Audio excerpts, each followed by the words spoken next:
주시는 말씀 출애굽기 15장 22절로 27절까지 말씀입니다.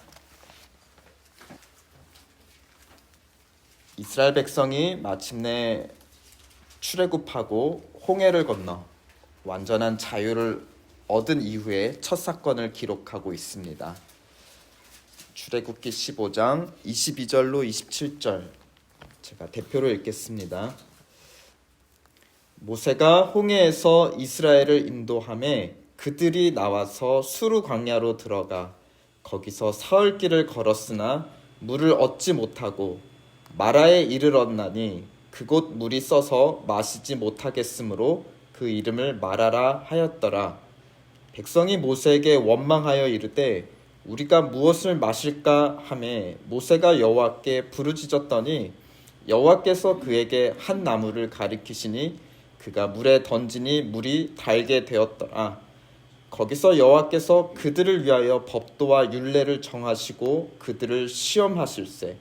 이르시되 너희가 너희 하나님 나 여호와의 말을 들어 순종하고 내가 보기에 의를 행하며 내 계명에 귀를 기울이며 내 모든 규례를 지키면 내가 애굽 사람에게 내린 모든 질병 중 하나도 너희에게 내리지 아니하리니 나는 너희를 치료하는 여호와임이니라. 그들이 엘람에 이르니 거기에 물샘 12과 종려나무 70그루가 있는지라. 거기서 그들이 그 물 곁에 장막을 치니라. 아멘. 하나님은 길이 없는 홍해 바다 사이로 길을 만드셔서 이스라엘 백성을 애굽에서 나오게 하셨습니다. 이스라엘 백성도 그 길로 들어섰고 그 길을 뒤따라서 애굽의 군대도 뒤따라 그 길로 들어섰죠. 그러나 오직 하나님의 선택을 받은 이스라엘 백성만이 그 길에서 나올 수 있었습니다.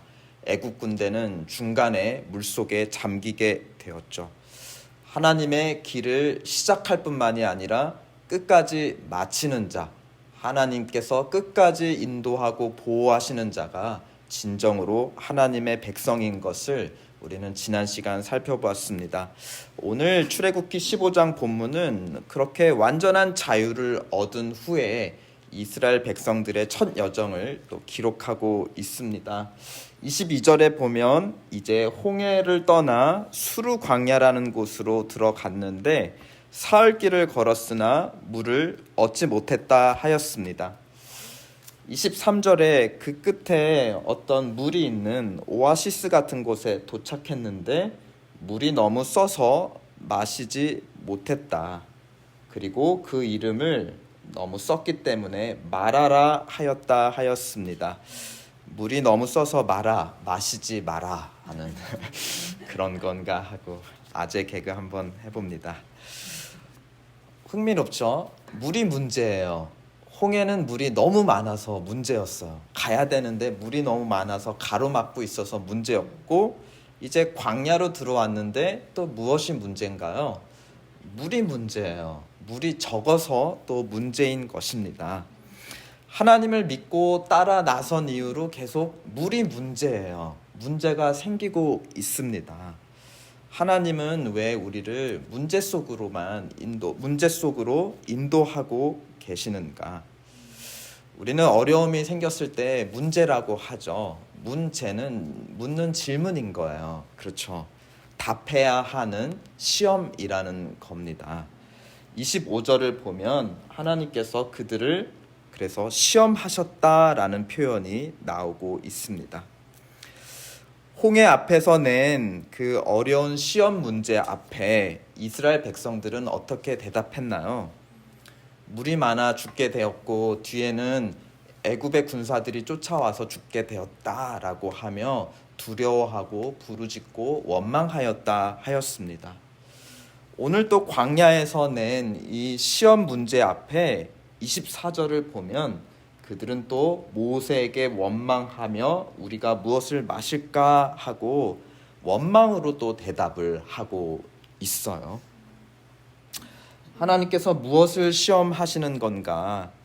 어려운 상황에 반응하는 백성의 마음이 어떠한지를 알아보시기 위해서 시험하셨는데 그들의 그들이 마음속에 낸 그 문제에 대한 대답은 무엇이었다는 거죠? 계속해서 원망이었다라는 것입니다. 이것은 갑자기 생긴 마음이었을까요? 그전에는 그러지 않았다가 하나님이 인도하신 이후로부터 물 문제를 자꾸 만나니까 그때부터 원망이란 마음이 처음으로 나왔던 것일까요? 아니죠. 그렇지 않죠. 이것은 애굽에서 살았을 때 이들의 마음의 상태였고 본성이었어요. 노예의 본성이었어. 힘들다. 어렵다. 그들이 해결되지 않는 문제 앞에서 반응할 수 있는 유일한 대답, 그들이 내놓을 수 있는 유일한 해답은 그저 원망하는 것밖에 없었다는 것이죠.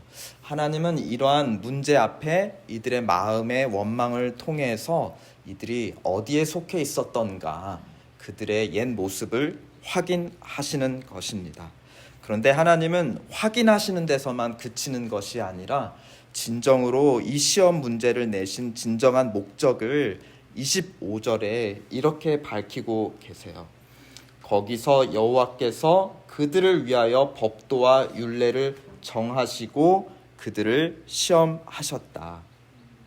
이제 새 주인 하나님의 통치 아래 해결할 수 없는 어려움에 닥쳤을 때 거기에 반응하는 새로운 방식, 새로운 정답을 이제 율례와 규례를 통해 또 하나님께서 그들에게 행하시는 일들을 통해 새롭게 반응하는 방식을 이제 가르쳐 주신다라는 것입니다.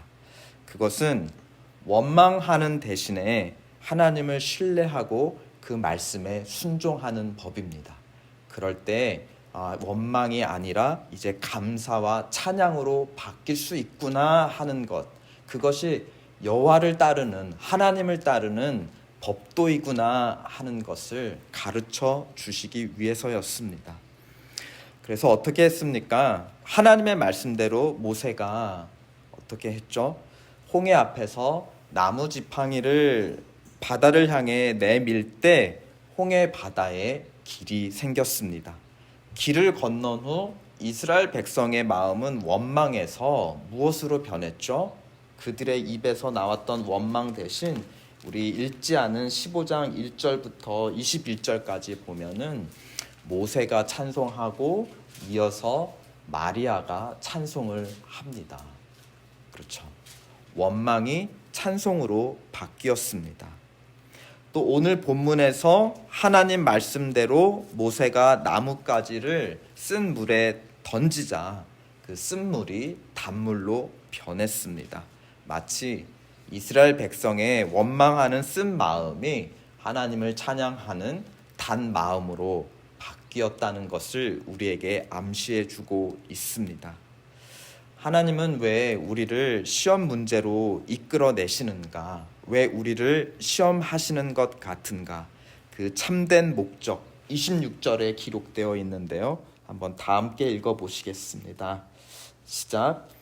이르시되 너희가 너희 하나님 나 여호와의 말을 들어 순종하고 내가 보기에 의를 행하면 내 계명에 귀를 기울이며 내 모든 규례를 지키면 내가 애굽 사람에게 내린 모든 질병 중 하나도 너희에게 내리지 아니하리니 나는 너희를 치료하는 여호와이니라. 치료하시기 위함이다. 원망을 찬송으로, 쓴 마음을 단 마음으로 바뀌도록 치료하시기 위해 그들을 문제 가운데로 인도하셨다는 것입니다. 우리는 자동응답기 같은가 봐요.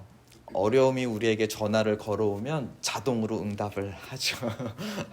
삐 하고 자동으로 응답하는데 저마다 녹음된 방식이 좀 다른 것 같아요. 녹음되어 있는 거 그대로 자동으로 응답해요.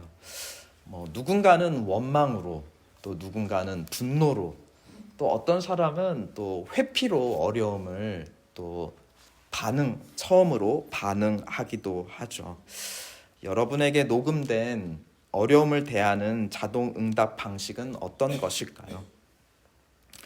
홍해를 건너고 또 세례를 받은 후에도 인생의 문제, 시험 문제 자체가 사라지지는 않습니다. 다만 시험 문제에 대답을 하는 방식이 바뀔 뿐이죠. 그런데 오늘부터 해서 우리는 광야 여정을 계속 살펴보겠지만 이스라엘의 이 쓴 마음, 원망으로 반응하는 노예의 그 본성이 이 사건 이후로 단번에 바뀌지 않는 것을 우리는 보게 돼요. 계속해서 광야를 지나가면서 계속 원망해요. 또 그럴 때마다 하나님의 은혜를 덧입고 또 회개하고 찬송하는 일들이 계속해서 거듭됩니다. 시험을 거듭하며 바뀌어가고 변화되어 갑니다. 하나님의 치료가 그렇죠. 계속해서 이어집니다. 그 말은 우리를 한 번 시험 문제로 끝나는 거가 아니라 계속해서 시험 문제 가운데 속에 우리를 인도하시고 또 그것을 변화시키면서 우리에게 다르게 반응하는 방식, 하나님을 신뢰하고 그럼에도 불구하고 순종하는 방식, 그 끝에 하나님을 찬양하고 감사하는 우리 마음의 변화, 이것들을 계속해서 경험해 가게 하시면서 우리를 바꾸어 가시는 것 같습니다. 하나님께서 우리를 치료하시며 쓴 마음과 단 마음으로 오늘도 바꾸어 가시는 줄 믿습니다. 아직 이 하나님의 학교에 입학 안 하신 분이 있다면 세례받고 하나님의 학교에 빨리 입학하시기를 권해드립니다. 또 입학을 미리 축하드리고 싶습니다. 이미 입학하신 분들이 여기 대다수인데요. 그러니까 이 새벽에 나오셨겠죠. 우리가 이런 거 다 공통적으로 경험하고 고백할 수 있을 것 같아요. 학년이 올라갈수록 시험 문제 난이도도 어떤가요? 같이 올라가는 것 같습니다. 그래서 시험은 언제나 새롭고 언제나 어려운 것 같아요. 계속 올라가니까. 그러므로 저학년 때 믿음 가지고 고학년의 문제를 풀 수가 없는 것이죠. 하나님 항상 우리에게 새로운 문제를 내시고 새로운 믿음을 항상 요구하고 계시는 것 같아요. 그러므로 어제의 믿음이 아니라 오늘의 믿음을 주셔서 오늘의 우리가 받아든 이 시험 문제 잘 믿음으로 정답 낼 수 있도록 도와주시옵소서. 우리 하나님께 간구해야겠습니다.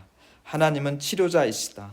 어제의 믿음이 아닌 오늘의 믿음으로 치료자 되신 하나님 붙들게 하시옵소서.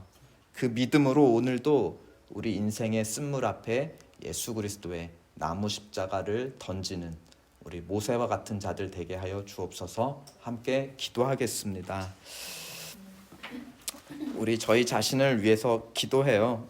지난 큰 어려움의 문제마다 내가 어떻게 반응하고 어떻게 대답하고 또 오늘 이 자리까지 오게 되었는가, 하나님이 나에게 어떻게 치료해 주셨는가 우리 고백하고 또 감사해요.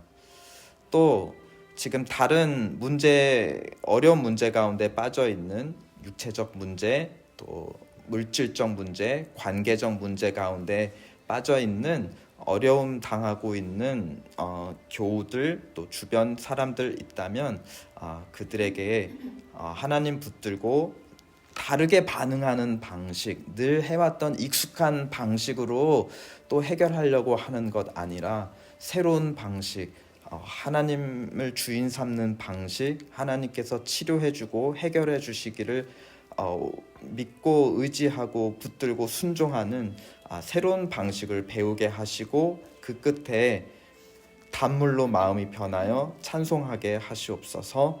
이 시간 우리 함께 기도하겠습니다.